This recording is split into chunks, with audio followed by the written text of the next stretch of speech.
What's up, y'all? AJ Simmons back for another episode of the Clean Biz Network podcast. And I'm riding in my car, so you're going to have to excuse the background, but you already know what time it is. I'm going to give you that value regardless, right? We got to knock this stuff out as we go.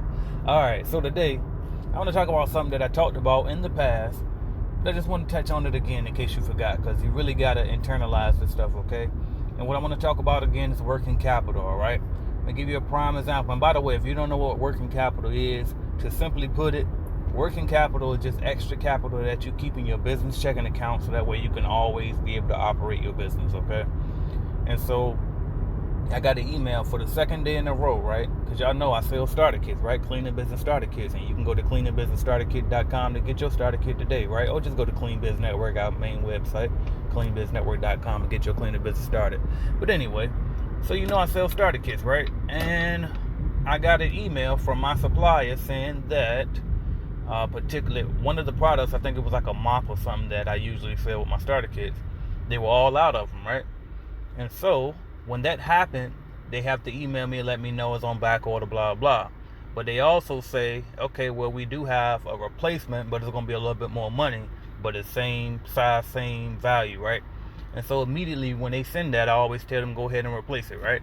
With no questions asked, just replace it and charge your card on file, right? Well, I wouldn't be able to do that if it wasn't for working capital, right? Because see, if I was relying on paying a particular price for the particular product, I wouldn't be able to, just charge a card on file and let me get it, right? Because I'd be waiting around, right? My budget would be so tight because I don't have working capital, right? So that's one example right there why you should have working capital. Then another thing is, I've talked about this in the past when, okay, well, you guys, sometimes you get paid, net 30 or net 10 from your commercial cleaning contracts, right? But what happens if the customer does not pay on time, but your employees expect to still get paid on time, correct? So then what do you need? You need some working capital, right? You're going to need some reserves because guess what? The show got to go on. Your workers work. They want to get paid.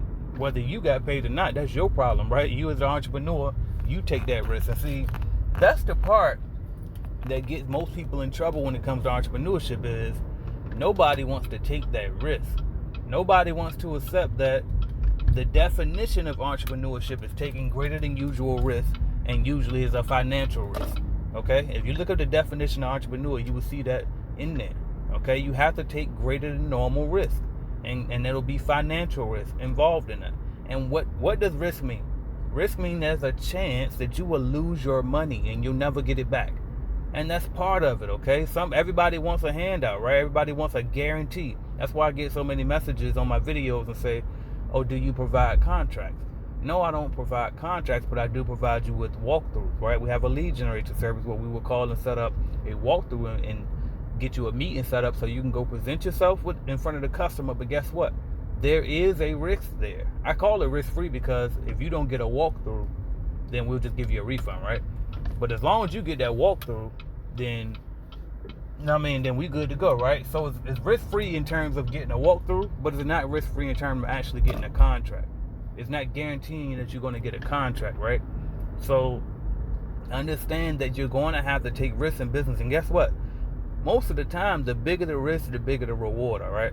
So don't be afraid to get out here and take these risks, man. But you have to understand that you're going to have to take risks, and you're going to have to just push yourself to your limit and understand that in order for you to get something big and get something great, you're going to have to take great risks. It's just as simple as that.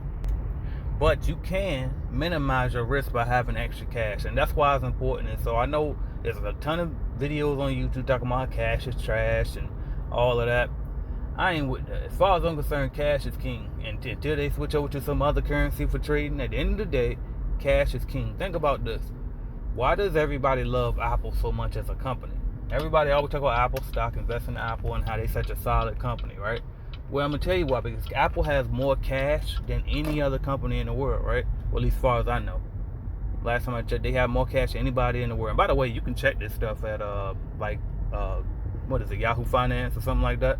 And you can pull up these people's, their financial statements and their balance sheets, okay? And then when you look at the balance sheets, you can see what their assets and liabilities are, by the way, in case you're wondering, how do I know this? Well, that's how. All right, so, but sorry, because I'm parking. Give me 1 second. But that's the importance of keeping cash on hand and working capital in particular. Because think about this too. What if you get a prime opportunity to, I don't know, let's just say you get invited to go, because I'm going to use myself as an example. I get invited to go to Atlanta to this, famous podcast, and it's a huge opportunity for you. Well, guess what? It's going to cost you some money to go out there to Atlanta to do this opportunity, right? And so if you don't have the cash on hand because you've been tricking it up and spending it and treating the business money like it's yours, then you can't take advantage of the opportunity, now can you? You see what I'm saying? So always have cash on hand. And what you want to do is, in case you don't know how much you should keep on hand, here's how I do it. However much you pay in your monthly expenses, so let's just say you pay $10,000 a month in overhead between your employees and any other monthly bills that you incur with your business. It could be office rent, it could be a cell phone bill, it could be monthly supplies that you're going to re-up on, right? But any type of monthly expenses on average, how much do you spend? Let's just say it's 10 grand. Well, make sure you keep 20 grand in the bank at all times in your business checking account. And that's just a start. But you have to first, because it's just a thermostat. And so as you grow, you can raise your financial thermostat, right? But for now, you want 2 times the monthly expenses in your bank business checking account, right? Then as you get used to that 20 grand always being there, you got to look at the 20 grand like it's the new zero. If you ever go below 20 grand, then that means you got negative money at that point, right? 20 grand is the zero. Everything above that, you actually got some money, right? Then once you get used to that for a few months, then raise it to 30 grand. You want 3 times the monthly expenses at that point, right? And then once you get to 3 times, it's up to you if you want to go all the way to 6 or not, because what do they say? You have 3 to 6 months in emergency fund. But I say 3 months is cool enough to have in that business checking account at all times, right? Then after that, you can take the extra money and you can invest it if you want. Or maybe you give yourself a bonus or however you want to spend it. But make sure you get to that point where you got 2 to 3 months expenses in your business checking account at all times just for working capital, and get used to having that there. And then once you get used to having it, I guarantee you, money attracts more money, man. It's energy. So money attracts more money. As you get used to having money, more money is going to start to flow in. And you don't have, your whole demeanor and the way you move is going to change once you get used to having a certain amount of money inside the bank account, right? Because see, a lot of times too, people make these financial risks and try to, invest in every new hot stock and hot crypto because they don't have any money, and so they're trying to make knee-jerk reactions so they can catch the next wave. Well, if you already have money and you're used to having money, you can stop moving so irrational about money, right? You can move comfortably about money because you know you got it, right? And you ain't stressing, right? So if you miss something happened and a customer cancel and you were used to having that monthly revenue come in, you good because you're sitting on a pile of cash and you know that, okay, well, let me just raise my marketing budget for this month, go ahead and buy some leads or whatever the case may be, and then I'm gonna get that right back, so I ain't even tripping, right? And that's all you do.